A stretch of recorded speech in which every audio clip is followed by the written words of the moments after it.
Une thèse, un article scientifique répond à 4 questions. Pourquoi j'ai fait ce travail? Introduction. Comment je l'ai fait? Méthode.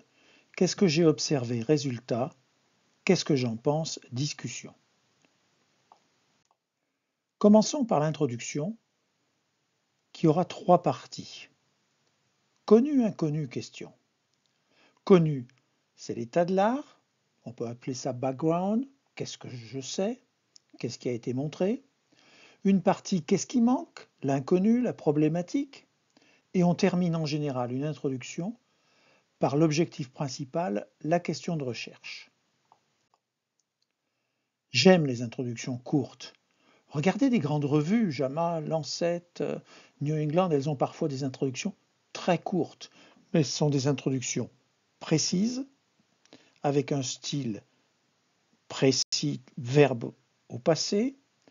Le meilleur style, c'est l'absence de style, pas trop de références, une petite introduction, connu, inconnu, question. Faut-il une revue systématique de la littérature qui sera décrite dans le module 12? Certains disent, le Lancet par exemple, que toute introduction devrait avoir une revue systématique de la littérature. Est-ce le cas pour une thèse? La revue systématique permet d'envisager et de décrire les domaines peu investigués, à explorer. C'est une question fondamentale. L'introduction doit être adaptée au public. Pour qui vous écrivez? Si votre public est généraliste ou le public est spécialisé, un même sujet ne sera pas présenté de la même façon. Quelles seront les connaissances du jury? Par exemple, prenons l'asthme du nourrisson. Si je l'envoie à une revue de pédiatrie ou à une revue de pneumologie, l'introduction ne sera pas la même. Il y a trop d'erreurs dans les introductions. L'erreur commune, et lisez toutes les thèses, c'est toujours un problème de santé publique. Évite ces histoires. C'est un fardeau pour la société, les autres ne savent pas faire.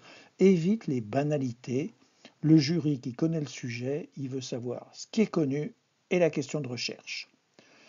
Ce peuvent être des informations intéressantes, d'épidémiologie, l'historique ou autre, mais ça n'a pas lieu d'être si ça n'a pas de rapport direct avec ta question de recherche.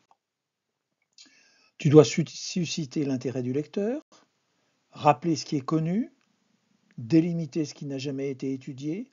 C'est un entonnoir, nous l'avons vu, qui se termine par une question. Trop longue, elle va lasser ton lecteur. Tu peux aussi télécharger un document de 4 pages qui reprendra les principes généraux sur la discussion.